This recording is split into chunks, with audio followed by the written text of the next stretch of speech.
ورحمة الله وبركاته. الحمد لله رب العالمين والعاقبة للمتقين والصلاة والسلام على نبينا محمد وآله وأصحابه أجمعين.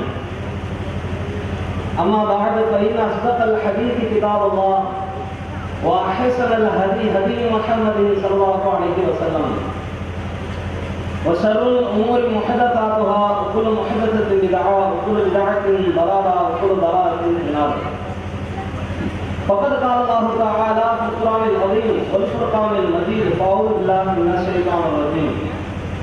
يا أيها الناس اتقوا ربكم الذي خلقكم من نفس واحدة وخلق منها زوجها وبث منهما رجالا كثيرا ونساء واتقوا الله الذي تساءلون به والأرحام إن الله كان عليكم رقيبا.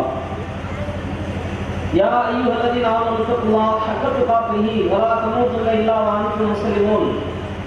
يا أيها الذين آمنوا اتقوا الله وقولوا قولا سديدا يصلح لكم أعمالكم ويغفر لكم ذنوبكم ومن يطع الله ورسوله فقد فاز فوزا عظيما. ربي اشرح لي صدري ويسر لي أمري واحلل عقدة من لساني يفقهوا قولي. கண்ணியம் நிறைந்த எல்லாம் அல்ல அல்லாஹ்வின் நல்லடியார்களே, அல்லாஹ்வினுடைய அளப்பெரும் கிருபையால் புனித மிகுந்த இஸ்லாத்தை நமது வாழ்க்கை நெறியாக ஏற்று வாழ்ந்து வருகிறோம். இந்த நேரத்தில் நபி வழி நடப்போம் என்கின்ற தலைப்பின் கீழ் இஸ்லாத்தினுடைய அடிப்படை சித்தாந்தங்கள் இந்த மக்களுக்கு மத்தியிலே உபதேசிக்கப்பட வேண்டும் என்பதற்காக இந்த தலைப்பு எனக்கு வழங்கப்பட்டிருக்கிறது. இறைவனின் பேரவர்களால்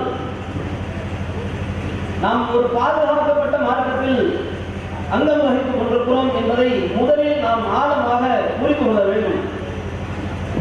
உலகத்திலே எத்தனையோ மதங்கள், கொள்கை, கோட்பாடுகள், சித்தாந்தங்கள் இருக்கத்தான் செய்கிறது.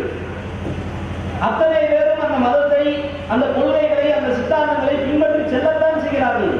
ஆள் இல்லை என்ற குறைபாடெல்லாம் கிடையாது. எல்லா கொள்கையையும் எல்லா மதத்தையும் பின்பற்றக்கூடிய மக்கள் இந்த பிரபஞ்சத்திலே தங்களுடைய வாழ்க்கையிலே அந்த மதத்தை, அந்த கொள்கை, சித்தாந்தத்தை வெளிப்படுத்திக் கொண்டே இருப்பார்கள், இஸ்லாமியர்கள் உட்பட. ஆனால் இஸ்லாத்திற்கும் பிற கொள்கைகளுக்கும் பிற சித்தாந்தங்களுக்கும் உள்ள அடிப்படை வித்தியாசம் என்ன தெரியுமா? பிற மதங்களை பொறுத்தவரைக்கும், கொள்கை சித்தாந்தங்களை பொறுத்தவரைக்கும் அந்த மத குருமார்கள் அந்த கொள்கை சித்தாந்தங்களை எடுத்து பேசக்கூடிய மக்கள் எதை சட்டமாக வடிக்கின்றார்களோ, எதை திட்டமாக தீட்டுகின்றார்களோ அதுதான் கொள்கையாக, அதுதான் அவர்களுடைய சம்பிரதாயமாக பின்பற்றப்பட்டு கொண்டிருக்கும். இன்றைக்கு வரைக்கும் இஸ்லாம் மட்டும்தான் இந்த விஷயத்திலே வேறுபட்டு மாறுபட்டு நிற்கிறது. எந்த ஒரு தனி மனிதனுடைய சுய கருத்துக்களும் இஸ்லாத்தின் பெயரால் இணைக்கப்பட்டு விட முடியாது என்கின்ற ஒரு மகத்தான கொள்கை சித்தாந்தம் இஸ்லாத்திலே இருக்கின்றது. யார் எப்பேற்பட்ட ஆளாக இருந்தாலும் சரி, எவ்வளவு பெரிய வல்லமை படைத்தவர்களாக இருந்தாலும் சரி, எவ்வளவுதான் வரலாற்று ஆசிரியர்களாக இருந்தாலும் சரி, தங்களுடைய சுய கருத்துக்களை இஸ்லாத்தின் பெயரால் இணைத்து விட முடியாது. அது நபிமார்களுக்கும் இதுதான் சட்டம், வானவர்களுக்கும் இதுதான் சட்டம், ஜின்களுக்கும் இதுதான் சட்டம். யாராக இருந்தாலும் சரி, இஸ்லாத்தின் பெயரால் இது இஸ்லாம் என்று புதிதாக எதையுமே என்ன செய்ய முடியாது, சேர்த்து விட முடியாது. இது இஸ்லாத்தில் இருந்து விலக்களிக்கப்படுகிறது என்று இஸ்லாத்திலே இருக்கக்கூடிய சட்டத்தை விட்டு நீக்கிவிடவும் முடியாது. இப்படி தெள்ள தெளிவான கொள்கை கோட்பாட்டை கொண்டிருக்கிற ஒரே மார்க்கம் உலகத்திலே இஸ்லாமிய மார்க்கம் மட்டும்தான். சமீபத்தில் பிற மதத்தை இழிவுபடுத்துவதற்காக சொல்லல, உதாரணத்திற்கு சொல்கிறேன். எகிப்து நாட்டில் கடந்த கால பழைய காலத்து பைபிள் ஒன்று கண்டெடுக்கப்படுகிறது. இன்றைக்கு இருக்கிற பைபிளோடு அது ஒப்பிட்டு பார்க்கப்படுகிறது. எக்கச்சக்கமான மாற்றங்கள், ஏராளமான சட்ட திருத்தங்கள். ஏன்? காலத்தால் பொருந்தவில்லை, நேரத்திற்கு தகுந்த மாதிரி மாற்ற வேண்டும், சூழ்நிலைக்கு தகுந்த மாதிரி அதை மாற்றம் செய்ய வேண்டும் என்று எக்கச்சக்கமான மாற்றங்களை செய்து செய்து செய்து ஒரு கட்டத்திலே அது வேதமாக இருக்கவில்லை, மனிதனுடைய கையாடலாக மாறிவிட்டது. அதனால் குழப்பங்கள், பிரச்சனைகள், அதனால் ஏற்படக்கூடிய சண்டை சச்சரவுகள், தொடர்ச்சியான வதந்திகள், இல்லாத ஃபித்னாக்கள் அந்த சமூகத்தில் இன்றைக்கும் இருக்கிறது. இதை சொல்வதற்கு காரணம், பிற சமூகத்தை இழிவுபடுத்துறதுக்கு ஒப்பிட்டு அதுக்காக அல்ல. உலகத்திலே யார் எப்பேற்பட்ட கொள்கை சித்தாந்தங்களை வடிவமைத்து வைத்தாலும் அது படைச்சவனுடைய சித்தாந்தம் ஆகாது. ஏன்? மனுஷன் உண்டாக்குனது. அதுல தவறுகள் வரும், பிழைகள் வரும், பிரச்சனைகள் வரும், குழப்பங்கள் வரும். ஆனால் இஸ்லாத்தினுடைய கொள்கை சித்தாந்தங்கள் படைத்தவனால் உண்டாக்கப்பட்டது. அல்லாஹ் ரப்பல் ஆலமீன் திருமறை குர்ஆனிலே பேசுகிறான், இன்ன தீன இன்தல்லாஹில் இஸ்லாம். இஸ்லாம் என்பது அல்லாஹ்விற்கு சொந்தமான மார்க்கம். படைச்சவனுக்கு சொந்தமான மார்க்கத்துல நாம வாழ்க்கையை இணைத்து வாழுகிறோம் என்கின்ற அடிப்படை புரிதல் நம்மள்ட்ட இருக்கணும். இது யாருக்கோ எவருக்கோ உண்டாக்கப்பட்ட மார்க்கம் அல்ல, படைத்தவனால் உருவாக்கப்பட்டது. எடுத்து சொல்லுகிற பொறுப்பு பட்டு தான் நபிகள் நாயகம் ஸல்லல்லாஹு அலைஹி வஸல்லம் அவர்களை சார்ந்ததை ஒழிய ரசூலா நினைச்சா கூட புதுசாக எதையும் சேர்த்துற முடியாது. ரசூலா நினைச்சா கூட இருக்கிறத ஒன்றை கூட நீக்க முடியாது. இப்படிப்பட்ட சித்தாந்தம் எங்கெங்க இருக்குது? யோசித்து பாருங்கள். அல்லாஹ் ரப்பல் ஆலமீன் திருமறை குர்ஆனிலே எக்கச்சக்கமாக வசனத்தை அள்ளி தெளிக்கிறான். அல்லாஹ் பேசுகிற வார்த்தை நபியை பார்த்தும் அல்லாஹ் சேர்த்து சொல்கிறான், இத்தபிஉ மா உன்சில இலைக்கும் மிர் ரப்பிக்கும். உங்கள் இறைவன் புறத்திலிருந்து எது வகியாக இறங்கியதோ அதை மட்டும் நபியை நீங்க பின்பற்றுங்க. வலா தத்தபிஉ மின் துனிஹி அவுலியா. அல்லாஹ் அல்லாத ஏனைய எந்த ஒன்றையும் நீங்கள் பொறுப்பாளராக எடுத்து பின்பற்றாதீர்கள். அது நேர்வழி அல்ல, அது வழிகேடு. ரசூலுல்லாஹ்வுடைய வழி என்ன? ஆயிஷா ரலியல்லாஹு அன்ஹா அவர்கள் அறிவிக்கக்கூடிய செய்தி, நபிகள் நாயகம் ஸல்லல்லாஹு அலைஹி வஸல்லம் அவர்களுடைய வாழ்க்கை முறை எப்படி இருந்தது தெரியுமா? குர்ஆனாகத்தான் இருந்துச்சு. குர்ஆன் எப்படி உபதேசத்தை தருதோ, அறிவுரைகளை சொல்லுதோ, போதனைகளை போதிக்கிறதோ, இதே மாதிரி தான் ரசூலுல்லாஹ்வுடைய வாழ்க்கை அப்படியே குர்ஆனாக இருந்துச்சு. இப்ப ரசூலுல்லாஹ்வுடைய வழி என்ன? நபி வழி நடப்போம் என்றால் நபிகள் நாயகம் தனக்கான வழியை தான் தேர்ந்தெடுக்கவில்லை. நபியினுடைய வழியை சிற்பமாக செதுக்கி தந்தவன் அல்லாஹ், படைச்சவன் உருவாக்கி தந்துட்டான். இதைத்தான் நீங்கள் பின்பற்றணும், இதைத்தான் சாப்பிடணும், இதைத்தான் அணியணும், இதெல்லாம் ஹலால், இதெல்லாம் ஹராம். ஏன் சொல்லி தந்தான்? எந்த மனுஷனுடைய சுய கையாடலும் வந்துடக்கூடாது. அல்லாஹ் ரப்பல் ஆலமீன் நபிகள் நாயகத்திற்கு அதிகமாக நினைவுபடுத்தியது, நபியே பெரும்பான்மைக்கு நீங்கள் பின்பற்றி விடாதீர்கள், ஊர் மக்களுக்கு நீங்கள் சாய்ந்து விடாதீர்கள், நான் என்ன சொல்றேனோ அதை மட்டும் பின்பற்றுறது தான் உங்க வேலை. இதுல இல்லாத நீங்க சேர்க்கிறதோ இருக்கிறத நீக்கிறதோ உங்களுக்கு அந்த அதிகாரம் அல்ல. அந்த அதிகாரத்தை நான் தரவில்லை, யாருக்கும் தரவில்லை. நபிகள் நாயகத்தை விட இந்த உம்மத்திலே சிறந்தவர் யார் இருக்க முடியும்? நபிகள் நாயகத்தை விட சிறந்தவங்களா இந்த உம்மத்திலே யாருக்கு இருக்க முடியும்? எவ்வளவு பெரிய ஆலிம்களாக இருந்தாலும், மௌலவிமார்களாக இருந்தாலும், ஹஜ்ஜுக்கே போனாலும், ஏன் இஸ்லாத்திற்காக தனது உயிரையே தியாகம் செய்தாலும் சரிதான், ரசூலுல்லாஹ்வினுடைய அந்த இறை அச்சத்திற்கு ஒப்பாக இவர் ஆக மாட்டார், சமமாக மாட்டார். ரசூலுல்லாஹ்வை விட சிறந்தவர் வேறு யாரும் இல்லை. அப்படிப்பட்ட தூதரை பார்த்து அல்லாஹ் சொல்கிறான். அந்த தூதர்களை பற்றி, அந்த தூது செய்தியை பற்றி அல்லாஹ் ரப்பல் ஆலமீன் பேசும் பொழுது, நபிகள் நாயகத்தை பற்றி அல்லாஹ் பேசும் பொழுது என்ன சொல்கிறான்? உமா யன்திகு அனில் ஹவா. இவர் மனோ இச்சைப்படி பேச மாட்டார். இன்ஹுவ இல்லா வஹீயுஹா.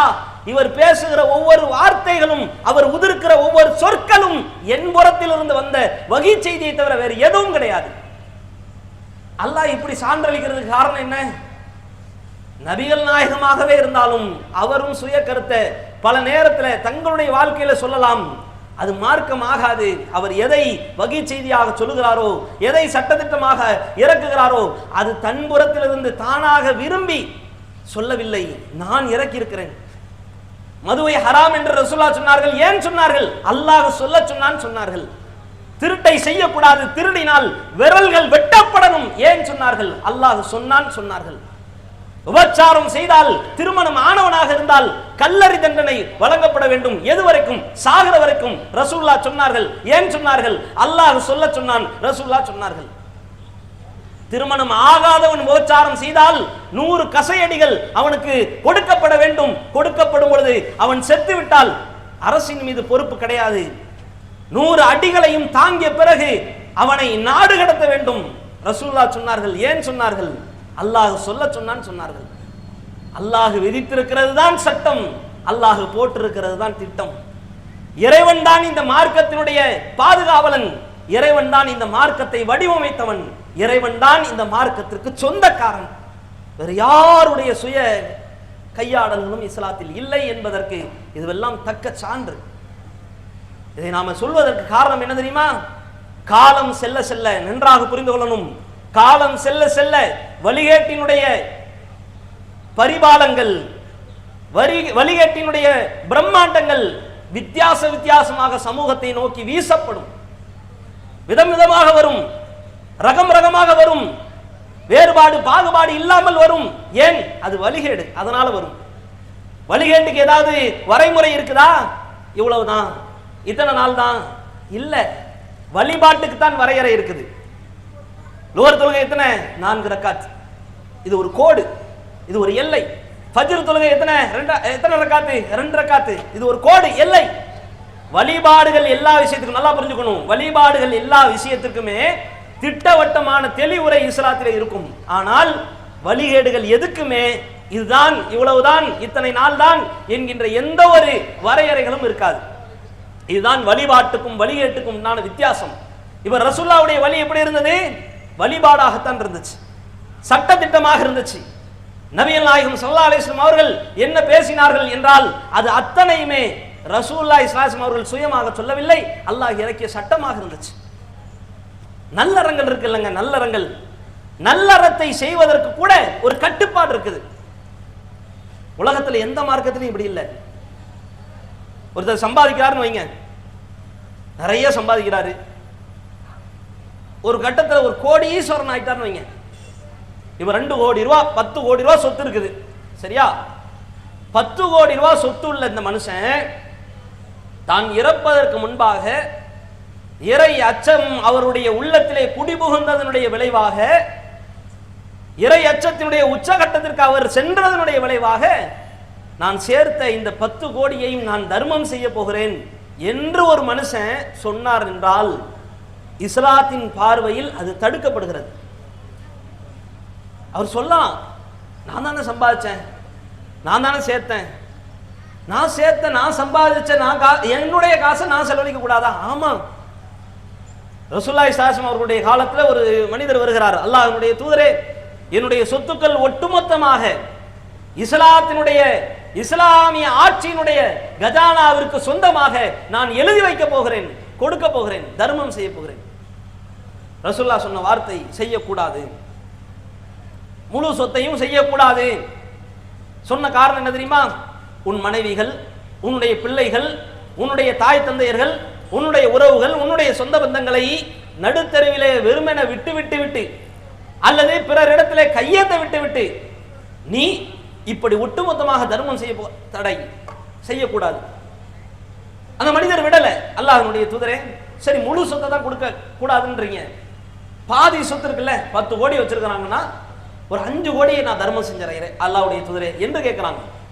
அப்பையும் ரசூலுல்லாஹ் இதுவும் செய்யக்கூடாது, அதிகபட்சமாக நீ கொடுக்கணும்னு ஆசைப்படுறியா, சொத்துல 3இல் ஒரு பகுதி, 3 கோடி இருக்குன்னா 1 கோடியை தான் தர்மம் செய்ய இயலும். யார் சேர்த்து வச்ச சொத்துங்க? அவர் சேர்த்து வச்ச சொத்து, அவர் சம்பாதிச்ச சொத்து, அவர் உழைச்சி சிறுக சேமித்த சொத்துக்களை, காசுகளை, அந்த நகை நட்டுகளை, ஆபரணங்களை அவர் நினைத்தால் கூட ஒட்டுமொத்தமாக தூக்கி கொடுக்க இயலாது. என்ன செய்ய போறாரு? சாராயத்தை குடிக்கிறதுக்கு செலவழிக்க போறாரா? இல்ல, நல்ல காரியத்திற்கு தர்மம் செய்யறதுக்கு ஒட்டுமொத்தமாக கொடுக்க கூடாது என்று இஸ்லாத்தில் மட்டும்தான் தடை சட்டம் இருக்குது. இதை நான் ஏன் சொல்றேன் தெரியுமா? ஒரு வணக்க வழிபாடாக இருந்தாலும் ஒரு கட்டுப்பாடு இருக்குது இஸ்லாத்துல. இஷ்டத்துக்கு நம்முடைய வாழ்க்கையை அப்படி வடிவமைக்க கூடாது. நல்ல காரியமாகவே இருந்தாலும் கூட முழுமையாக அதுல ஈடுபட்டு விட்டு ஏனைய கடமைகளை மறந்து விடக்கூடாது. இஸ்லாத்துல தான் இப்படிப்பட்ட சட்டம். 10 கோடி சொத்து இருந்தாலும் ஒட்டுமொத்தமா தூக்கி கொடுக்க இயலாது, பாதியை கூட கொடுக்க இயலாது. 10ல ஒரே 1%, அதாவது 3இல் ஒரு பங்கை தான் நீ தர்மம் செய்ய இயலும். மீதி 2 கோடி 3 கோடி வச்சிருக்கா 1 கோடியை கொடுக்கலாம், மீதி 2 கோடி உனக்கு சொத்து இல்லை. நீ இறக்கிறதுக்கு முன்னாடி, இறந்ததுக்கு பிறகு உன் சொத்துக்களை பங்கிட்டு கொடுக்க வேண்டியவர்கள், வாங்க வேண்டியவர்கள், உரிமை படைத்தவர்கள் இருக்கிறார்கள். ரசூலுல்லாஹ்வுடைய அறிவுரை. இதெல்லாம் நமக்கு காட்டுகிற செய்தி என்ன? இன்னைக்கு புதுசா இஸ்லாத்தின் பேரால் கட்டுக்கதைகள் இல்லாத செயல்பாடுகள் எக்கச்சக்கமாக நம் சமூகத்தை துளைத்து நாசப்படுத்தி கொண்டிருக்கிறது. இது வேற. வணக்க வழிபாடாகவே இருந்தாலும் நான் காட்டியதின் அடிப்படையில் தான் செயல்படணும்.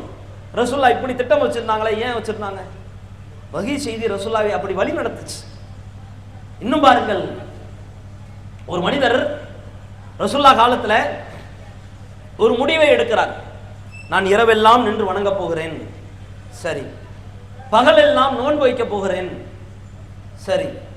இப்படின்ற மாதிரியான ஒரு முடிவை எடுத்த உடனே இது அங்க சுத்தி இங்க சுத்தி ரசூல்லா காதுக்கு வருகிறது. அல்லாஹ்வுடைய தூதருடைய வாயிலிருந்து வந்த வார்த்தை, யார் அவர், எந்த மனிதர்? அல்லாஹ்வுடைய தூதர் இந்த மனிதர் தான் என்று சொல்லப்படுகிறது. அந்த மனிதர்கிட்ட ரசூலுல்லாஹி ஸல்லல்லாஹு அலைஹி வஸல்லம் அவர்கள் நேரடியாகவே கேட்கிறார்கள், இன்னாரே, அவர் ஒரு சஹாபி, நீங்க இந்த மாதிரி எல்லாம் நியத்து வச்சிருக்கிறீங்களா, இது மாதிரி செயல்படுறீங்களாம், அப்படியா? அப்ப அந்த சஹாபி சொல்கிறார், ஆமா அல்லாஹ்வுடைய தூதரே, நான் அப்படித்தான் செயல்படணும்னு வச்சிருக்கிறேன். இரவெல்லாம் நான் என்ன செய்ய போகிறேன், நின்று வணங்க போகிறேன். எத்தனை நாள்? வாழ்க்கை முழுசா. இன்னைக்கு ஃபஜ்ர் தொழுகைக்கு நம்மளால எந்திரிக்க முடியல. ஃபஜ்ர் தொழுகைக்கு கடமையாக்கப்பட்ட விஷயத்தை நம்மளால செயல்படுத்த முடியல.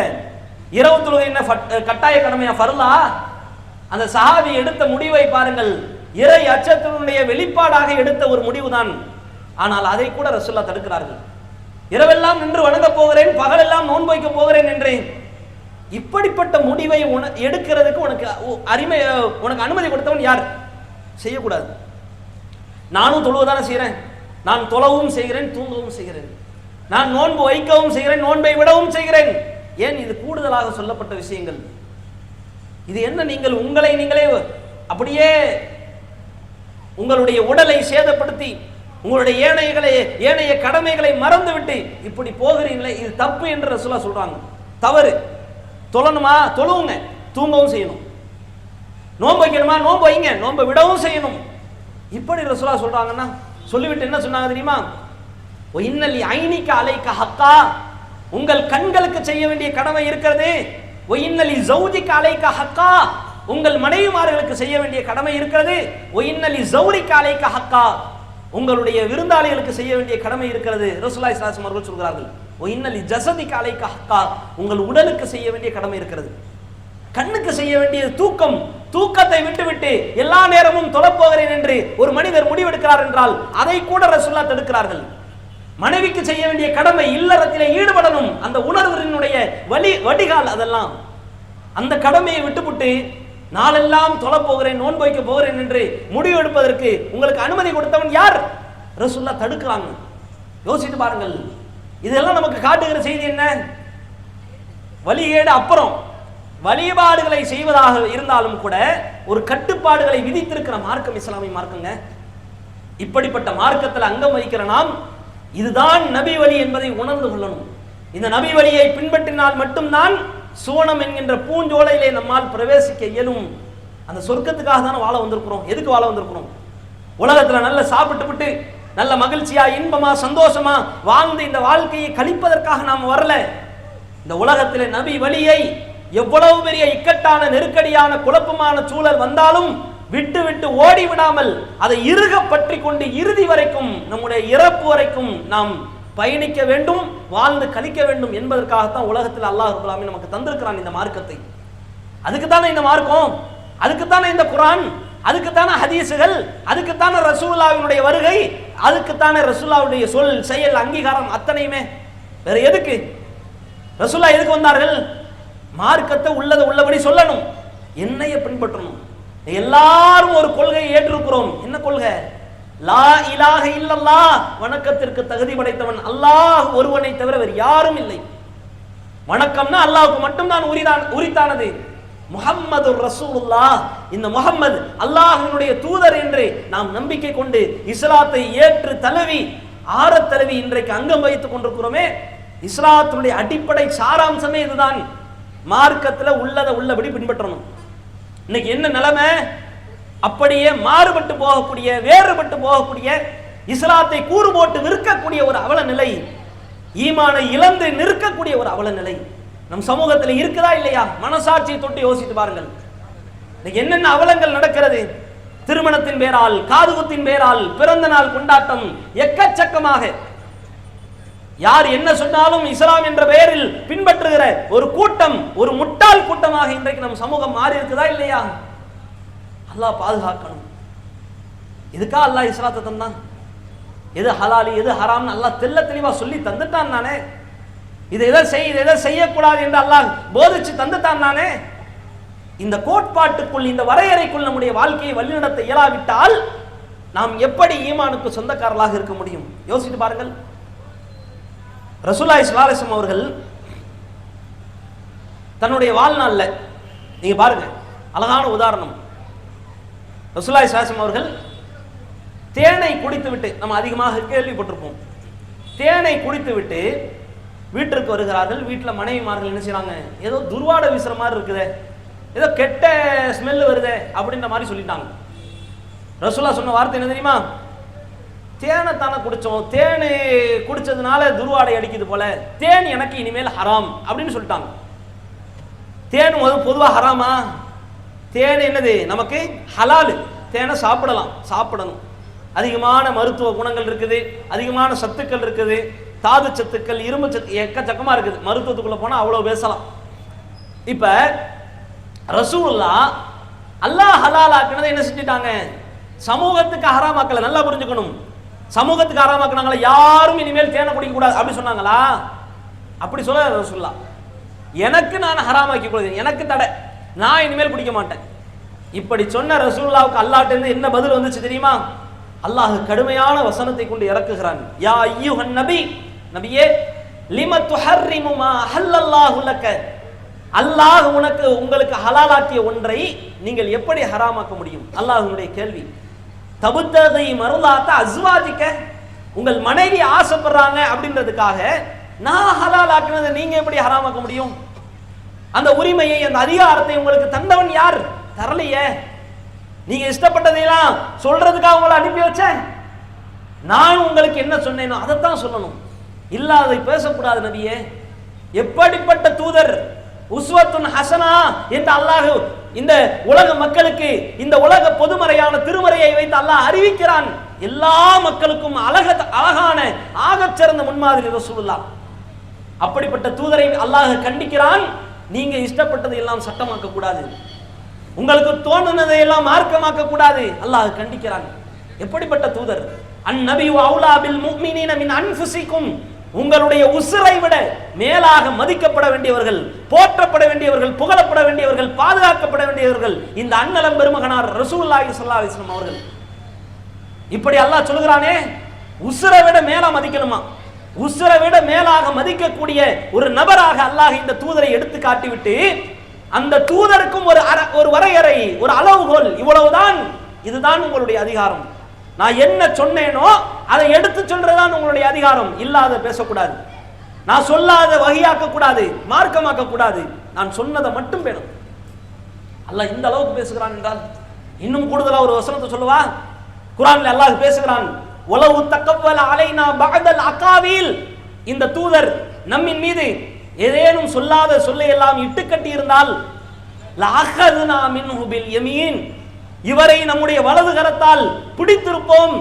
சும்ம லகதஅனா மின்ஹுல் வதீன், பிறகு நாடி நரம்பை எல்லாம் அறுத்து வீசி இருப்போம். எப்படிப்பட்ட ஒரு வார்த்தை! உச்சகட்ட கடுமையை அல்லாஹ் ரப்பல் ஆலமீன் வெளிப்படுத்துகிறான். ஏன் வெளிப்படுத்துகிறான்? ரசூல் அப்படி சொல்லல. அல்லாஹ் பாதுகாக்கணும். இதெல்லாம் உங்களுக்கு நினைவுபடுத்துறதுக்கு காரணம், நாம் இருக்கிற மார்க்கம் அவ்வளவு சாதாரண மார்க்கம் அல்ல, ஆகச்சிறந்த ஒரு மார்க்கம், படைத்தவனால் பாதுகாக்கப்பட்ட மார்க்கம். ஒரு எல்லையை, ஒரு கட்டுப்பாட்டை, ஒரு வரையறையை, விதிமுறைகளை எல்லாம் நமக்கு விதித்து தந்திருக்கிற மார்க்கம். இப்படிப்பட்ட மார்க்கத்தில் எது சொல்லப்பட்டிருக்கிறதோ அதை மட்டும்தான் பின்பற்றணும்.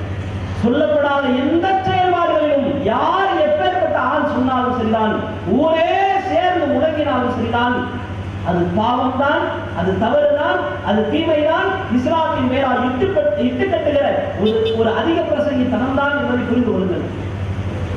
நம் சமூகத்தினுடைய நிலை இன்னைக்கு எது எடுத்தாலும் நம்முடைய வாழ்க்கையில் நீங்கள் பார்க்கலாம், நம்முடைய சமூகத்தில் இருக்கிற நிலைகளை நீங்கள் பார்க்கலாம். இதெல்லாம் தவறு, இதெல்லாம் தப்பு, தீமை என்று பேசுறதுக்கு ஆட்கள் கிடையாது. இருக்கிறாங்களா? இந்த ஜமாத்தை தவிர, இந்த மனசாட்சியை தொட்டு ஓப்பனாக பேசுங்கள், ஓப்பனாக நினைச்சு பாருங்கள். இந்த ஜமாத்தை தவிர ஒரு தவறை தவறு என்று மேலை போட்டு பகிரங்கமாக பிரச்சாரம் செய்யக்கூடிய ஒரு அமைப்பு எங்க இருக்கு? எங்க இருக்கு? வரதட்சணையை எதிர்த்து மிக கடுமையான பிரச்சாரத்தை முன்னெடுத்தது இந்த ஜமாத் தான். வட்டிக்கு எதிராக களமாடிய ஜமாத் இந்த ஜமாத் தான்.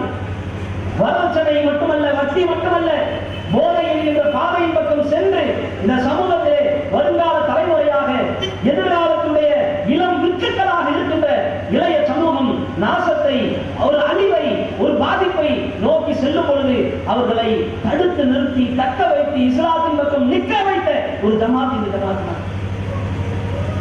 இன்றைக்கு உலகத்தில் நீங்கள் பாருங்கள், நம்ம சமூகத்தை பொறுத்தவரைக்கும் அமைப்புகளுக்கு பஞ்சம் கிடையாது, இயக்கங்களுக்கு பஞ்சம் கிடையாது, அரசியல் கட்சிகளுக்கு பஞ்சம் கிடையாது, பள்ளிவாசல்களுக்கு குறைபாடு கிடையாது, முத்தவழிகளுக்கு குறைபாடுகள் கிடையாது. இருக்கிறார்கள், எல்லாருமே இந்த பாவத்தை வெறுக்கிறார்களா? இதை மார்க்கம் தடுக்கிறது என்று பகிரங்கமாக மேடை போட்டு அறிவிக்கிறார்களா? இல்லையா? ஏன் செய்யறாங்க? இதெல்லாம் மார்க்கம் காட்டலப்பா, சொல்லி தரலப்பா என்கின்ற தெல்ல தெளிவான ஒரு போதனையை செய்யக்கூடிய இடத்துல உட்கார்ந்துட்டு செய்யலாம். நடக்குதா இல்லையா? யோசிப்பார்கள். ஆலிம்களாக இருக்கிறவங்க அல்லாஹ் பேசுகிறான், வலா தஸ்தவில் ஹஸனத்து வல ஸய்யா, நன்மையும் தீமையும் ஒரு காலத்திலேயும் சமமாகாது. நன்மையும் தீமையும் ஒரு காலத்திலேயும் சமமாகாது. நன்மை நன்மைதான், தீமை தீமைதான். இதுஃபா பில்லதி ஹிய அஹ்ஸன், நபியே நல்லதை கொண்டு நீங்கள் தீமையை தடுங்கள். அப்படி நல்லதை கொண்டு நீங்கள் தீமையை தடுத்தால் ஃபஇதல்லதி பைனக வ பைனஹு அதாவா, உங்களுக்கு மத்தியிலேயும் யாருக்கு நடுவிலேயும் உங்களுக்கு பகை இருக்கிறதோ, பிரச்சனை இருக்கிறதோ, கண்ணகு வலியும் ஹமீத், அவரை உற்ற தோழராக அல்லாஹ் உங்களுக்கு பகரமாக்கி தருவான். இந்த வசனத்தை ஆணித்தரமாக வைத்து இந்த ஜமாத்தின் மூலம் சில விஷயங்களை உங்களுக்கு நினைவுபடுத்துகிறோம்.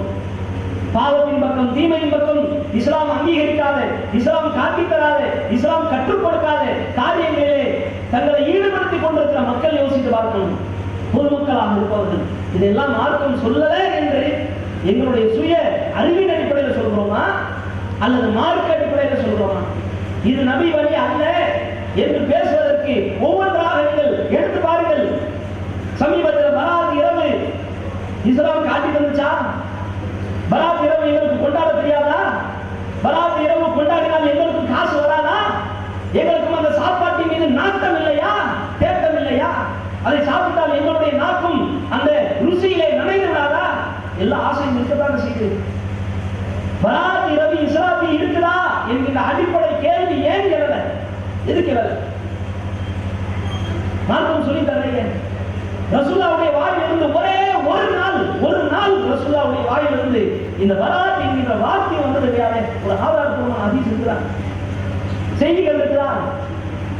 எந்த மதுரவுகளை தூக்கி கொண்டாடுகிறார்களோ, தலைக்கு மேல் வைத்து மெச்சுகிறார்களோ, அந்த மெச்சப்படுகிற இந்த மதுரவு கிதாபுகள் தூக்கி எறிய வேண்டும் என்று இழிவுபடுத்துகின்ற ஒரு காரியம் இந்த பராத் இரவு, பராத் நோன்பு, பராத் தொழுகை இருக்கா இல்லையா? இயாமத்து தாலிபீன் என்கின்ற ஷாஃபி இமாம் எழுதி வைத்திருக்கிற புத்தகம் இந்த பராத் இரவை எதிர்த்து நிற்கிறது. பஹ்ருர் ராயிக் என்கின்ற ஹனஃபி இமாம் எழுதி வைத்திருக்கிற புத்தகம் இந்த பராத் இரவை, பராத் நோன்பை, பராத் என்கின்ற இந்த கலாச்சாரத்தை, ஷாபான் மாதம் 15ஆம் நாள் நோக்கக்கூடிய நோன்பை, அன்றைக்கு இரவு தொழக்கூடிய தொழுகையை ஒரு கண்டிப்போடு வன்மையாக எதிர்த்து இருக்கிறது. மதுரவே தப்புன்றோம். மார்க்கம் அல்லாத, நபி வழி அல்லாத எந்த செயல்பாடும் அது வழிபாடாகத்தான் அமையும், வழிபாடாக அமையாது, வழிக்கு உட்பட்ட காரியமாக அமையாது. இது இஸ்லாத்துடைய பேஸ்மெண்ட், அஸ்திவாரம். அந்த மதுரவே என்ன செய்கிறது? தூக்கி எறிய சொல்கிறது என்றால் இன்னைக்கு வரைக்கும் நம்ம சமூகத்தில் இந்த பராத் இரவை பார்க்கலாம். இது ஏன் சொல்றோம்? இது நபி வழியா? நபி வழி இல்ல. சுய வெறுப்பின் அடிப்படையில் சொல்றோமா? எங்களுக்கு பிடிக்கதான் செய்யும். சாப்பாடு சாப்பிட்டா உள்ள போகாதுன்னு சொல்லுது. சோறு யோசிப்பார்கள், பிடிக்கத்தான் செய்யும், எல்லாருக்கும் இனிக்கத்தான் செய்யும். வழிகேட்டை செய்யும் பொழுது, வழிபாட்டை சொல்லும் பொழுது, பேசும் பொழுது, செய்யும் பொழுது கசக்கத்தான் செய்யும். ஏன்? அது வழிபாடு. உலகத்தில் செய்தான் வழிபாட்டைத்தான் தடுப்பானே ஒழிய வழிகேட்டை தடுக்கவே மாட்டான். வழிகேட்டை தடுப்பானா செய்தான்? வழிகேட்டை தடுப்பானா? ஒருத்த ஓச்சாரம் செய்யலாம், செய்தான் போய் தடுப்பானா? ஒருத்தன் வட்டி வாங்குறான், சைத்தான் போய் தடுப்பானா? ஒருத்தன் வரதட்சணை வாங்குறான், சைத்தான் போய் தடுப்பானா? ஒருத்தன் போதையை சாப்பிடுறான், சைத்தான் போய் தடுப்பானா? ஒருத்தன் சாராயத்தை குடிச்சு சாடுறான், சைத்தான் போய் தடுப்பானா? வழிகேட்டை தடுப்பவன் சைத்தான் இல்லை, வழிபாட்டை தான் தடுப்பவன் சைத்தான். இப்லீஸுடைய வேலை என்ன? வழிபாட்டை தடுப்பதுதான், நபி வழியை தடுப்பதுதான், நபி வழியை நாசமாக்குவதுதான். நபி வழியை பின்பற்றக்கூடிய மக்களை உளவியல் ரீதியாக, உடல் ரீதியாக பாதிப்பை ஏற்படுத்தி அவர்களுக்கு ஒரு மாதிரியான ஒரு சிந்தனைகளை போட்டு ஒரே எதிர்க்குதா, உறவெல்லாம் எதிர்க்குதா, வேண்டாம் என்று அந்த பயத்தை ஊட்டி ஊட்டி நரகத்தை நோக்கி இழுத்து செல்கிற வேலையை செய்பவன் தான் செய்தான். இரவு ஆக்கம் போடுகிற, கூட்டு அடிக்கிற, குமாரம் அடிக்கிற ஒரு இரவாக ஆக்கப்பட்டிருக்கிறது இஸ்லாம் அங்கீகரித்த காரியமா என்று மட்டும் பாருங்கள். தௌஹீத் அங்கீகரிக்கல, அனுமதி கொடுக்கல, ஏற்கல, மார்க்கம் அங்கீகரிக்கலா, இதை பார்க்கணும்ல, மார்க்கம் சொல்லித்தா என்று பார்க்கணும்ல.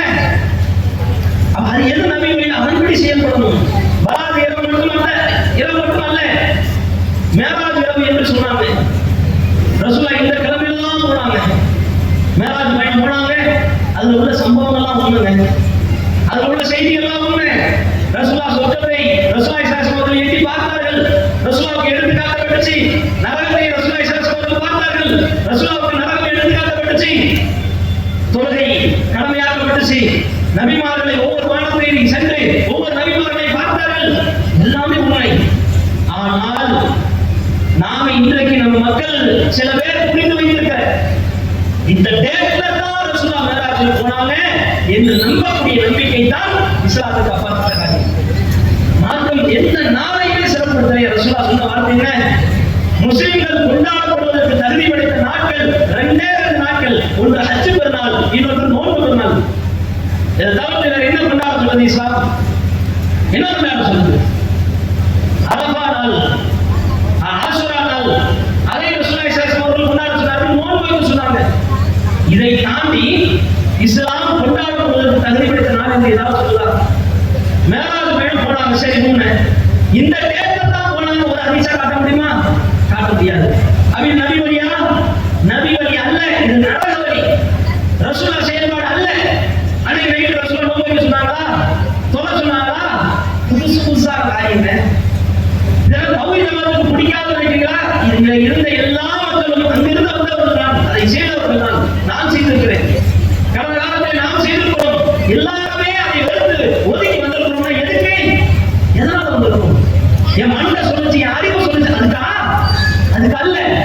இஸ்லாம் சொல்லல, அதனால விலை கொடுத்து என்ன யோசிப்பார்கள். அல்லாஹ் ரப்பல் ஆலமீன் இந்த மார்க்கத்தை ஆகச்சிறந்த ஒரு மார்க்கமாக நமக்கு தந்திருக்கிறாங்க. இன்னைக்கு நம்ம மக்கள்கிட்ட இருக்கிற இன்னும் சில விஷயங்கள், ரமலான் மாசம் வரப்போகுது, அல்லாஹ்வுடைய பேரருள் வாக்கியம் இருந்த ஒரு மாதம். அந்த மாதத்தை அடைவிருக்கிறோமே, இன்னைக்கு வரைக்கும் நம்ம சமூகத்தில் பிறை சம்பந்தமான இவ்வளவு பிரச்சனை. ரசூலுல்லாஹி ஸல்லல்லாஹு அலைஹி வஸல்லம் சொன்ன அளவுகள் என்ன, பிறைக்கு என்ன அளவுகள் இருக்குது? சுமு லிருதியதிஹி வாஃபிரு லிருதியதிஹி ஃபஇன் ஹும்மி அலைக்கும். நீங்கள் பிறையை பார்த்து நோன்பு வையுங்கள், பிறையை பார்த்து நோன்பை விடுங்கள். ஃபஇன் ஹும்மி அலைக்கும், உங்களுக்கு வேகமூட்டமாக தென்பட்டால் மாதத்தை 30 நீங்கள் பூர்த்தி செய்தீர்கள். உங்களுக்கு ரசூலுல்லாஹ் சொன்ன வழிமுறை. ஷாபான் மாதம் வந்துச்சுல்ல, நம்ம நாட்டில் என்ன நிலைமை? யாரையாவது கண்மூடித்தனமாக பின்பற்றுவது ஒரு நிலைமை. நல்லா புரிஞ்சுக்கணும். மறுமை நாளிலே எந்த காதியை பார்த்து பின்பற்றி பிறையை தீர்மானித்துக் கொண்டோமோ அந்த காதி மறுமை நாளில் நம்மை காப்பாற்ற மாட்டார், நமக்கு பரிந்துரை செய்ய மாட்டார், நம்மை நரகத்தை விட்டு தற்காத்து நம்மை இழுத்து கொண்டு சொர்க்கத்திலே போட மாட்டார் என்பதை புரிந்து கொள்ளும். பிறைக்கு என்ன அளவுகள் ரசூலுல்லாஹ் கண்ணால் பார்த்து சொன்னார்கள். தமிழ்நாட்டை பொறுத்த வரைக்கும் பல ஆண்டுகளாக பின்பற்றி வந்த நிலைமையில தமிழகத்தை ஒரு எல்லையாக நாம் தீர்மானிச்சு வச்சிருக்கோம். ஏன் தீர்மானிச்சோம்? அதுவும் மார்க்கம் அனுமதிச்ச அனுமதிதான். இப்ப ஷாபான் பிறையை அறிவித்தார்கள். எங்க பார்த்தீங்க? நான் ஆந்திராவில் பார்த்தேன், கேரளாவில் பார்த்தேன், கர்நாடகாவில் பார்த்தேன் என்று ஒரு மனிதர் இன்றைக்கு அறிவிக்கிறாங்கன்னா கடந்த ஆண்டு வரலாறை திருப்பி பார்க்கணும்.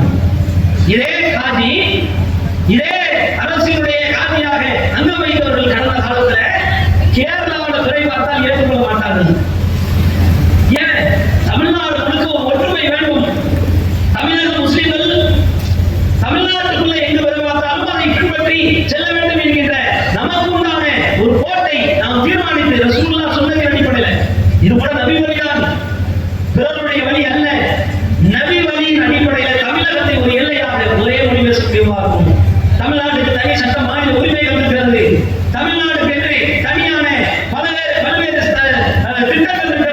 இதை வைத்து தமிழகத்துக்கு ஒரு பிறை என்று வைத்தோம்.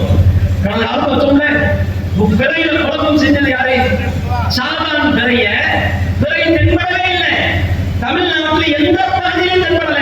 தெல்ல தெளிவாக மக்கள் விளங்கி கொண்டார்கள் பிறை தென்படவில்லை என்று சொன்ன பிறகு திடீரென்று ஒரு அறிவிப்பு வருது. நாங்கள் ஆந்திராவில் பார்த்தோம், கேரளாவில் பார்த்தோம், கர்நாடகாவில் பார்த்தோம், அங்க பிறை தென்பட்டு விட்டது. அதனால ஷாபான் இன்றிலிருந்து ஒன்று ஆரம்பிக்கிறது என்று சொல்லக்கூடிய ஒரு நிலை இப்ப இந்த மாசம் நடந்துச்சு. இந்த மாதம் ஷாபான் மாதம் பிறை ஆரம்பம் நடந்துச்சு. ரமலான் வரை மட்டும் விட்டா வைக்க போறாங்க. இதே நிலைதான். இந்த பஞ்சாயத்து பேசக்கூடிய எல்லா இடங்களையுமே நபி வழி சாதனைக்கப்படுதா இல்லையா என்பதை பார்க்கணுமா இல்லையா? யோசிப்பார்கள். யாரை அல்லாஹ் ரப்பல் இந்த மார்க்கத்துக்கு கேரண்டியாப்படுத்தான்? யாரையுமே கொடுக்கல. என் பேச்ச கேளு, அவ்வளவுதான். நபி சுயமாக பின்னால் கூட பின்பற்றக்கூடாது. ரசூலுல்லாஹ் அவருடைய வாழ்க்கையில சாப்பாடு பொரித்த ஆட்டிறைச்சியை ரசூலுல்லாஹ் தன்னுடைய வாழ்நாளில் எந்த நேரத்திலையும் பார்த்தது கிடையாது. இன்னைக்கு நம்மளால சாப்பிட முடியும், இல்ல ரசூலா சாப்பிடல நம்ம சாப்பிடக்கூடாது அப்படியா? இல்ல, இது வகையா இல்லை. ரசூலுல்லாஹ்வுக்கு மாற்ற ஆடைக்கு வழி கிடையாது. இன்னைக்கு பல ட்ரெஸ் வச்சிருக்கோம். லேடிஸ் எல்லாம் பொறுத்த வரைக்கும் சொல்லவே தெரியல. பீரோ வரதாய வரும், தடதடன்னு என்ன செய்யும்? சென்னை சில்க் மாதிரி கடகடன்னு வந்து அவ்வளவு சேலைகள் வச்சிருக்கோம். ஆண்களுக்கும் பஞ்சம்லாம் கிடையாது, கொஞ்சமா வச்சிருப்பாங்க. அவங்க இருக்கதான் செய்யுது. வெள்ளை கையிலே 20 கையில வச்சிருப்பாங்க. இந்த மாதிரி ட்ரெஸ்ல நமக்கு இவ்வளவு பெரிய ஒரு பேரளவு நமக்கு இருக்குது. ரசூலா வாழ்க்கை அப்படி அல்ல. இப்ப ரசூலா பிரிந்து அடையாளம் போட்டுருந்தாங்க, நானும் பிரிந்து அடையாளம் போட்டு இப்படியா? இது வகி அல்ல. வகிக்கு உட்பட்டு இந்த வள்ளல் பெருமானார் எந்த ஒரு வாழ்க்கையை நமக்கு கற்றுத்தந்தாலும் அந்த வாழ்க்கையை வழி நடத்துவதுதான், வாழ்க்கையை சிற்பமாக செதுக்குவதுதான் முஸ்லிமுடைய கடமை. வகி அல்லாமல் உலக விஷயமாக இவர் சாப்பிட்ட மாதிரி தான் நீ சாப்பிடணும், இவர் ட்ரெஸ் போட்ட மாதிரி தான் ட்ரெஸ் போடணும் என்றால் அந்த மார்க்கத்தை இஸ்லாமிய மார்க்கம் கற்றுத்தரல. தூதரை கூட எப்படி பின்பற்றணும்? கண்மூடித்தனமா பின்பற்றக்கூடாது. அவர் இறைச்சி அவர் சொன்ன விஷயத்தை மட்டும் சொல்லணும், அதை மட்டும் பின்பற்றணும். இறைவனிடத்திலிருந்து வந்த விஷயத்தை மட்டும் பின்பற்றணும். அவர் இஷ்டத்துக்கு தான் சொல்லுவாங்க. உலகத்துல ரசூலுல்லாஹி ஸல்லல்லாஹு அலைஹி வஸல்லம் வாழும்பொழுது மதீனாவுல மகசூல் நடப்பதற்கு முன்பாக விவசாயிகள் அன்சாரி தோழர்கள் பேரிந்த பணத்தை அறுவடை செய்யக்கூடியவர்களாக இருந்தார்கள், விளைச்சல் செய்யக்கூடியவர்களாக இருந்தார்கள், விவசாயம் பார்க்கக்கூடியவர்களாக இருந்தார்கள். அந்த விவசாயத்தை பார்த்த அன்சாரி தோழர்களுக்கு ரசூலுல்லாஹ் ஒரு நேரத்தில் சும்மா கடந்து போகும் பொழுது மகரந்த சேர்க்கை, ஒரு ஆண் பூ பெண் பூ என்று எதுவென்று என்ன செய்யும்? சஹாபாக்களுக்கு தெரியும். அதாவது விவசாயிகளா இருந்தாலே தெரியும், சஹாபாக்களுக்கு தான் தெரியும் கிடையாது, விவசாயிகளா இருந்தாலே தெரியும். இதுதான் ஆண் பூ, இது பெண் பூ என்று தெரியும். இந்த ஆண் பூவையும் பெண் பூவையும் என்ன செய்வாங்க? கொஞ்ச நேரம் இணைச்சு வைப்பாங்க. இதுல உள்ள மகரந்த துகள்கள் பெண் பூல சேரணும். சேர்ந்தால்தான் பூ பூக்கும், காயாகும், அடுத்து கனியாக என்ன செய்யும்? அந்த பூவுல இருந்து பிரசவிக்கும், ஒவ்வொரு கனிகளும் பிரசவிக்கும். இப்படி ஆண் பூவை பெண் பூவை சேர்த்து வைக்கிறத ரசூலுல்லாஹ் பார்த்துட்டு இதை விட்டுருங்களேன் அப்படின்னு சொன்னாங்க. சஹாபாக்கள் என்ன சொன்னாங்க? ரசூலுல்லாஹ் வந்து ஏதோ வஹீயின் அடிப்படையில் மார்க் அடிப்படையில் சொல்லிட்டாங்க போல என்று என்ன செய்தார்கள்? பின்பற்றினார்கள். அந்த வருஷத்தினுடைய மகசூல் குறைவாகிறது, பொருளாதார நெருக்கடி ஏற்படுகிறது, மிகப்பெரிய அளவிற்கு ஒரு வறுமை மாதிரி அல்லது ஒரு விளைச்சல் மிகப்பெரிய அளவுக்கு ஒரு அடிவாங்குகிறது. இதை பார்த்த ரசூலுல்லாஹ் கேட்ட வார்த்தை தெரியுமா? ஏன் இந்த மாதிரியான ஒரு நிலை வந்துச்சு? அல்லாஹ்வுக்கு நீங்க தான் சொன்னீங்க, நீங்க சொன்னதுனாலதான் அந்த பூவை சேர்க்காம வச்சோம், பிரிச்சு வச்சோம். விளைச்சல் அடிவாங்கிறதுக்கு காரணமே இதுதான். சேர்த்து வைத்திருந்தால் இந்த மாதிரி விளைச்சல் அடிவாங்காமல் சரிக்கு சமமாக சரியான முறையில வந்திருக்கும். நீங்கள் சொன்ன காரணத்தால் நாங்க செய்யல, அதனால விட்டுட்டோம், அதனால விளைச்சல் அடிவாங்குச்சு, பொருளாதார நெருக்கடி வந்துச்சு. அப்ப ரசூலுல்லாஹ் சொன்னார்கள், இன்னமா அந்த பஷரும் மிஸ்லுக்கும், நான் உங்களை போன்ற மனிதன் தான், யூஹா இலைய, எனக்கு மகிழ்ச்சி அறிவிக்கப்படுகிறது ஒழிய நான் உங்களை போன்ற ஒரு மனிதன் தான். நான் உலக விஷயங்களாக எதையாவது சொல்வேன், அதுல என்னை விட நீங்கள் தான் தேர்ச்சி அடைந்தவர்கள். ரசூலுல்லாஹ் சொன்ன வார்த்தை, நான் சொல்லல, ரசூலுல்லாஹ் சொன்ன வார்த்தை. நான் மார்க்கமாக உங்களுக்கு ஒன்றை சொல்லித் தருவேன், அதிலே நீங்கள் அப்படியே பின்பற்ற வேண்டும். ஏன்? இது என்னுடைய இறைவனிடமிருந்து வந்த விஷயங்கள் என்று ரசூலுல்லாஹ் சொன்னார். இது காட்டுகிற செய்தி என்னங்க? ரசூலுல்லாஹ்வாகவே இருந்தாலும் கண்மூடித்தனமாக பின்பற்றக்கூடாது. இன்னைக்கு என்ன நிலைமை? யார் என்ன சொன்னாலும் அலிம்சாவே சொல்லிட்டாரு, முத்தகையே பேசிட்டாரு, பள்ளிவாசலையே பயணம் சொல்லிட்டாரு. அதனால எந்த ஒரு செயல்பாடும் அது வழிகட்டாக ஆகாது, அப்படியே பின்பற்றும் என்று கண்மூடித்தனமாக பின்பற்றுகிற ஒரு அவல நிலையை நம்ம சமூகத்தில் பார்க்க இயல்கிறது. இது என்ன செய்யும்? இது நபி நபி வழியை விட்டு நம்மை கெடுக்கும், நம்மை நாசத்தின் பக்கம் அழைத்து செல்லும். அதுதானே அப்படித்தான் நடக்கிறது. காலம் காலம் செல்ல செல்ல ஒவ்வொரு விஷயங்களாக இன்னைக்கு எங்க அத்தாவே செஞ்சாரு, என் தாத்தாவே செஞ்சாரு என்ற சில வழிகேடுகளுக்கு வக்காலத்து வரக்கூடிய வகைகள் இன்னைக்கு இருக்கிறாங்கன்னா இந்த வழிகேட்டினுடைய ஆரம்ப புள்ளி எது? கண்மூடித்தனமாக பின்பற்றக்கூடியது. ஏற்றுக்கொள்ளுங்கள். இது ஆரம்பிக்கும் பொழுது எந்த எதிர்ப்பும் இருக்காது. அசரத்தே சொல்லிட்டாரு, ஆலிசாவே சொல்லிட்டாரு, மௌலவியே சொல்லிட்டாரு, முத்தவலி சொல்லிட்டாரு. அதனால அப்படியே பின்பற்றணும் என்கின்ற இந்த மனநிலை தான் மார்க்கத்தை விட்டு நம்மை நாசப்படுத்தி ரொம்ப தூரத்துக்கு அழைத்து சென்றிருக்கிறது. இதனால்தான் அத்தனை விழாக்கள். ரமலான் மாசம் 10வது முறை வந்துட்டா என்ன செய்வாங்க? அதுக்கென்று சில விதமான செயல்பாடுகள் இஸ்லாம் காட்டித்தரவே இல்லை. இந்த வாழைப்பழத்தை செய்யறது, பண் வாங்கி தர்மம் செய்யறது, ஊர்ல வளர்க்க இருக்குதா? ரசூலுடைய வளர்க்கமா? இது ரசூலுடைய வளர்க்கமா? ரமலான் மாசம் 10வது தினம் வந்துச்சுன்னா ரசூலா காலத்துல எங்க மண் இருந்துச்சு? ரசூலா காலத்துல எடுக்கப்பட்ட மண் எங்க? யார் சொல்லி தருவா? இதெல்லாம் சமூகத்துல நிகழ்வுனா ஆலிம் சாக்களுக்கு தடுக்கணும். இது சொல்லி தரப்படல, மார்க்க காட்டல, ரசூலா செய்யல, சொல்லணுமா இல்லையா? சொல்லக்கூடிய பொறுத்த யாருக்கா? படித்த ஆலிம்கள் இருக்காங்க. 7 வருஷம் 8 வருஷம் படிச்சு என்ன பிரயோஜனம்? சல்லி காசு பிரயோஜனம் இல்லை. சமூகத்தில் நடக்கிற விழாக்களை அடிச்சு நொறுக்கிறதுக்கு நமக்கு துணிச்சல் இல்லைன்னா இந்த 7 வருஷ படிப்பு வெற்று காகிதம் தான். இதை தவிர என்ன கேட்க முடியும்? படிச்ச படிப்பு பிரயோஜனமா இருக்கும்ல. தப்ப நெஞ்ச நிறுத்தி அது சொல்ல தைரியமா? இது பாவம், இது தீமை என்று தடுக்க முடியல. எதுவுமே இல்லை. மங்கூனி அமைச்சர் மாதிரி வாயில அப்படியே துண்ட வச்சுட்டு அமர்த்திக்கிட்டு எங்க காசு தராம போயிருவாங்களோ, எங்க எதிர்ப்பு வந்துருமோ, தூரம் வந்து பலத்தியமாயிலோ என்ற பயம் அப்படியே செல்ல செல்ல செல்ல செல்ல சமூகத்துல எந்த சீர்திருத்தவாதியும் இல்லை. என்ன பொதுமக்களுடைய நிலை என்ன தெரியுமா? நீங்க பல பள்ளிவாசல் நான் கண்ணால பார்த்திருக்கிறேன். தொழு வச்சா போதும், தொழுகை தவிர வேற வேணாம். பொறுமையை பற்றி பேசுங்கள், தர்மத்தை பற்றி பேசுங்கள், ஜகாத்தை பற்றி பேசுங்கள், சதகாவை பற்றி பேசுங்கள், ஹஜ்ஜை பற்றி பேசுங்கள். அவ்வளவுதான். இருக்கிற தீமையை பற்றி பேசக்கூடாது, வட்டியை பற்றி பேசக்கூடாது. வரதட்சணையை பேசினார்கள் என்பதற்காக ஜமாஅத்துல் உலமாவிலிருந்து சில ஆலிம்கள் நீக்கப்பட்டிருக்கிறாங்க. தெரியுமா உங்களுக்கு? என்னுடைய நண்பர்கள் தான், வெளிப்படையாகவே சொல்றேன், என்னுடைய நண்பர்கள் சில பேர் இருக்கலாம். வெளிப்படையாக வரதட்சணைய வட்டிய அந்த ஊருக்கு தகுந்த மாதிரி பேசிட்டு கூடாது. நீ இப்படி பேசிருக்கலாம். ஜமாஅத்துல் உலமாவிலிருந்து சில மக்கள் ஊர் மக்களுக்கு தகுந்த மாதிரி பேசிட்டு கூடாதா? வட்டி அதிகமா உள்ள ஏரியாவில் போய் வட்டியை பற்றி பேசிக்கலாம், வரதட்சணை அதிகமா உள்ள ஏரியாவில் போய் வரதட்சணையுமே பேசிக்கலாம். எங்க சொல்லணும் அங்கதான் சொல்லணும்.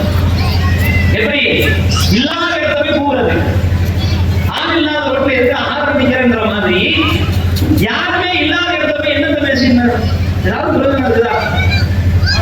அவன் இந்த மாதிரி தான் இந்த சமூகத்துல எக்கச்சக்கமான வழிகளை பிறந்து கொண்டே போகிறது. இதெல்லாம் நபி வழி இல்லை என்பதை புரிந்து கொள்ளுங்கள்.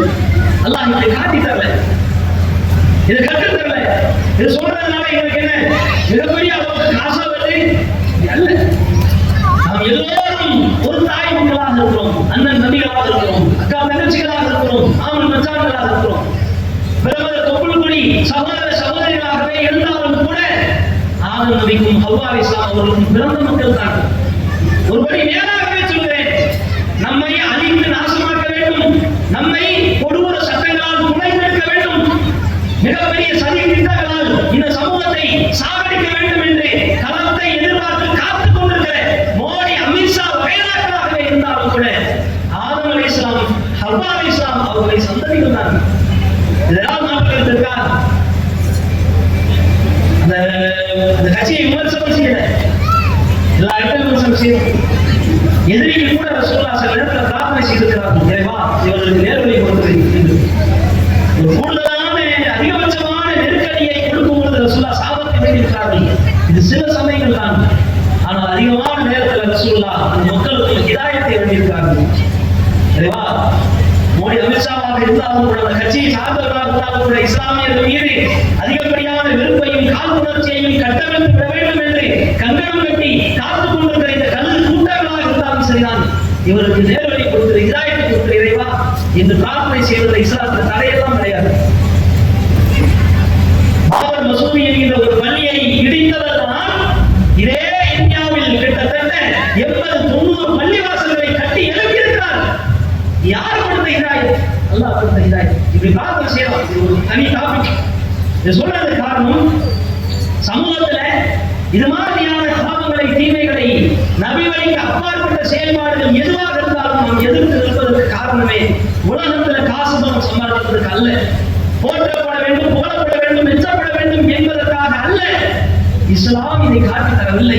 நீங்கள் எல்லோரும் ஒரு தாய் தந்தை மக்கள், நீங்களும் சேர்ந்து சொர்க்கத்துக்கு போக வேண்டும் என்கின்ற அந்த ஆசைகள், ஆவலில் நான் இது மாதிரியான கருத்துக்களை மேடை போட்டு பேச வேண்டிய கட்டாயம் இருக்கிறது. சொல்றதுக்காக எதிர்த்து பேசணும், திட்டி பேசணும், அதுக்கு அல்ல. இந்த கொள்கையை விளக்கியின் அடிப்படையில் மக்களுக்கு பற்றி சொல்லுங்கள். பராத்தியாவில் சம்பந்தமா பேசுறதில்ல. இதே பராத்தியால இந்த இடத்துல கடலூர் மாவட்டம் ஒரு ஊர் இருக்கிறது. அந்த ஊர்ல பராத்து நோன்பை பற்றி, பராத்து இறைவனுடைய கொள்கையை பற்றி பேசிய இமாம், பேசிய ஆலிம்சா காலையில டீ கடையில உட்கார்ந்து டீ குடிச்சிட்டு இருக்காரு. நான் கேட்டேன், நேரடியா நான் கேட்டேன், அது நோன்பு வைக்கலையா? அது எனக்கு விருப்பம் இல்லை. நைட்டு தான் ஆலிம்சா நீங்க பேசுறீங்க, எல்லாருக்கும் பேசுறீங்களே, எல்லாருக்கும் உபதேசிக்கிறீங்களே, அது எனக்கு சரின்னு படல. எல்லாரும் சொன்னாங்க பேசுறதுனால அதெல்லாம் பேசுறேன். நிர்வாகத்தில் பல பேருக்கு இதுல விருப்பம் இல்லை. சில பேர் சொல்றாங்க, சில பேர் சொல்லல. அதனால ஏதோ ஏனோ தானு சொல்லி பின்பற்றாங்க, அதை விடுங்க அப்படின்ற மாதிரி அடுத்த செய்தியின் பக்கம் கடந்து செல்லுகிற மனநிலை தான் இன்றைக்கு ஆரம்பம் இருக்கு. இதெல்லாம் ஒன்று ரெண்டு உதாரணம் சொல்ல நினைக்காதீங்க. பெருவாரியான மக்கள்கிட்ட வேண்டாத பார்த்தான் அதையெல்லாம் பின்பற்றிக் கொண்டிருக்கிறார்கள். விதாத்தான செயல்பாடுகளை எல்லாம் விட்டு விலகி வர வேண்டும் என்று நாம் பேசுகிறோம் என்றால் இந்த மார்க்கத்தை பாதுகாக்க, மார்க்கத்தை பாதுகாக்க மட்டுமல்ல, மார்க்கத்தை நாம் இருந்தாலும் இல்லாவிட்டாலும் அல்லாஹ் பாதுகாப்பான். மார்க்கத்துக்கு அல்லாஹ் உத்தரவாதம், நமக்கு அல்லாஹ் உத்தரவாதம் இல்லை. நமக்கு உத்தரவாதமா? எனக்கு உத்தரவாதமா? இன்னைக்கு நான் நபி வழியை பேசுறேன், அல்லாஹ் பாதுகாக்கணும், அல்லாஹ்விட பாவம் இருக்கிறேன், அல்லாஹ்விட பாதுகாப்பு இருக்கிறேன், நாளைக்கு வழியின் பக்கம் செல்வதற்கு வாய்ப்பு இருக்கிறது. யாருக்கும் இஸ்லாமிய உத்தரவாதம் இல்லை. இந்த கொள்கைக்கு தான் உத்தரவாதம், இந்த சித்தாந்தத்திற்கு தான் உத்தரவாதம், இந்த நபி வழிக்கு தான் உத்தரவாதம். காரணம், நபி வழி அல்ல. நபி வழி என்பது வஹீயின் வழி, அல்லாஹ் சொல்லி தந்ததின் வழி.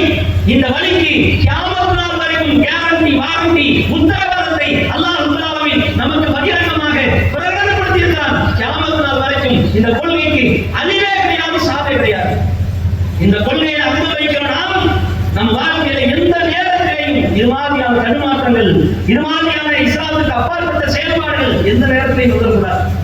கடைசியாக ஆலிம்கள் மட்டுமல்ல, இந்த சமூகத்திலே ஓட்டுக்காக நிற்கிற அரசியல் கட்சிகளும் விழிப்புணர்வு பெற்று எழ வேண்டும். நீங்கள் உலகத்துக்காக போராடுகிறீர்கள். வக்ஃப் திருத்த சட்டம் மத்திய அரசாங்கம் கொண்டு வந்து முஸ்லிம்களுடைய லட்சக்கணக்கான ஏக்கர்களை அடிச்சு தும்சம் செய்ய வேண்டும், அழித்து நாசமாக்க வேண்டும் என்று திரிந்து கொண்டிருக்கிறார்கள். இதற்கு ஏதாவது போராட்டம் நடக்கிறது, ஆர்ப்பாட்டம் நடக்கிறது, பொதுக்கூட்டங்கள் நடக்கிறது, மாநாடுகள் நடக்கிறது. அத்தனை அரசியல் கட்சிகளும் இறங்கி செயல்படுகிறார்கள். ஓகே, உலகத்தில் சுகத்தைக்காக, உலகத்தில் ஒரு மகிழ்ச்சிக்காக, உலகத்திலே உள்ள ஒரே ஒரு உரிமை பறிக்கப்பட்டு விடக்கூடாது என்று வீதியில இறங்கி போராடுகிற போராளிகளே, அரசியல் கட்சி நிபுணர்களே, அரசியல் பிரமுகர்களே, அரசியல் கட்சி தலைவர்களே, மறுமைக்காக நீங்கள் சமூகத்திலே என்ன மாற்றத்தை செய்தீர்கள்? என்ன மாற்றத்தை செய்தீர்கள்? சிறுக்கின் பக்கம் இந்த சமுதாயம் அடியெடுத்து வைக்கும் பொழுது இது தவறு என்று சொல்லுகிற தலைவர்கள் எத்தனை பேர்? விதாத்தின் பக்கம் இந்த சமுதாயம் படையெடுத்து செல்லும் பொழுது அதை தடுத்து நிறுத்துகிற நிர்வாகிகள் எத்தனை பேர்? அரசியல் கட்சிகள் எத்தனை பேர்? இந்த மக்களுடைய ஓட்டு வேண்டும் இந்த உலகத்துல, இந்த ஓட்டை வைத்து சீர்த்த வேண்டும் இந்த உலகத்துல. மறுமைக்கு, அந்த சொர்க்கத்திற்கு, நரகத்தை விட்டு பாதுகாப்பதற்கு என்ன முயற்சி செய்கிறோம்? அன்பான வேண்டுகோளாக இந்த ஜமாத் உலமாவோ, இந்த ஆளுங்களோ, இந்த பள்ளிவாசல் நிர்வாகிகளோ, இந்த அரசியல் கட்சி தலைவர்களோ அத்தனை பேருக்கும் இந்த ஜமாத் மூலமாக ஒரே ஒரு அன்பான வேண்டுகோள், சத்தியத்தை சத்தியம் என்று உரையுங்கள். ஊர் உலகமே நம்ம எதிர்த்தாலும் செய்தால் அல்லாஹ் நம்மளோடு இருப்பான், அந்த உறுதி நமக்கு வேண்டும். தவறை தவறு என்று சுட்டிக்காட்டுங்கள். எவ்வளவு பெரிய எதிர்ப்பு அலைகள் எதிரி அடித்தாலும் அல்லாஹ் நமக்கு உதவி புரிவான், அல்லாஹ் நமக்கு அருள் செய்வான். அல்லாஹ் நம்முடைய உதவி இருக்கும் பொழுது எவ்வளவு பெரிய எதிர்ப்பு சுனாமிகள் நம்மை நோக்கி அடித்து விரட்டினாலும் செய்தால் அல்லாஹ் அதை தும்சம் செய்வான். நம்பிக்கை வேணும்ல? அந்த நம்பிக்கையின் அடிப்படையில் தான் ரசூலுல்லாஹ் செயல்பட்டார்கள். அந்த அடிப்படையில் அடிப்படையில் நம்முடைய வாழ்க்கையை சத்தியத்திற்கு நாம் என்ன செய்யணும்? எந்த நேரத்திலேயும் சமரசம் காட்டிவிடாமல் சமர்ப்பணம் செய்தவர்களாக சத்திய கொள்கைக்கு, இந்த கொள்கை சித்தாந்தத்திற்கு, மார்க்கத்தை உள்ளதை உள்ளபடி எடுத்து பேசுகிற அந்த உண்மை கூட்டத்திலே ஒருவராக நாம் ஆக வேண்டும். எல்லோரும் பள்ளிவாசலை வைத்திருப்பவர்களாகணும், முத்தவழிகளாக ஆகணும், இமாம்கள் ஆகணும், மௌலவிமார்கள் ஆகணும், அரசியல் கட்சி தலைவர்களும் நிர்வாகிகளும் அந்த அரசியல் கட்சிகளிலே அங்கம் வைக்கிற அத்தனை நபர்களும் ஆகணும். எல்லோரும் சேர்ந்து சொர்க்கம் என்கின்ற பூஞ்சோலையிலே பிரவேசிக்க வேண்டும் என்கின்ற ஆகச்சிறந்த நல்ல நோக்கத்தில் தான் இந்த உரைகள் உங்களுக்கு உபதேசமாக ஒளிவிக்கப்பட்டிருக்கிறது. இதை உள்ளத்தில் ஏற்றி இன்ஷா அல்லாஹ் இந்த நபி வழிக்கு உயிர்கூட்டம் கொடுக்கிற விதமாக இந்த நபி வழி எங்கெல்லாம் நெருக்கப்படுகிறதோ, அருவருப்பாக பார்க்கப்படுகிறதோ, அந்த இடத்தில் எல்லாம் இதை ஓங்கி ஒழிக்கக்கூடிய, இதை எடுத்து பேசுகிற எடுத்துரைப்பாளராக அல்லாஹ் ரப்பல் இந்த சமூகத்திலே அத்தனை பேரையும் ஆகச் சிறந்த சத்தியத்தை எடுத்து பேசுகிற மக்களாக ஆக்கி அருள்வானாக. எதிர்கால தலைமுறையையும் அல்லாஹ் ரப்பல் இந்த கொள்கை சித்தாந்தத்தை தங்கு தடையில்லாமல் யாருக்கும் அஞ்சாமல் அழகான முறையில் மக்களுக்கு உபதேசிக்கின்ற ஆகச் சிறந்த எடுத்துரைப்பாளர்களாக, அழைப்பாளர்களாக அல்லாஹ் ஆக்கி அருள்வானாக. வாஹிரு தஅவானா அல்ஹம்துலில்லாஹி ரப்பில் ஆலமீன். வஸ்ஸலாமு அலைக்கும் வரஹ்மத்துல்லாஹி வபரகாத்துஹு. அல்லாஹ்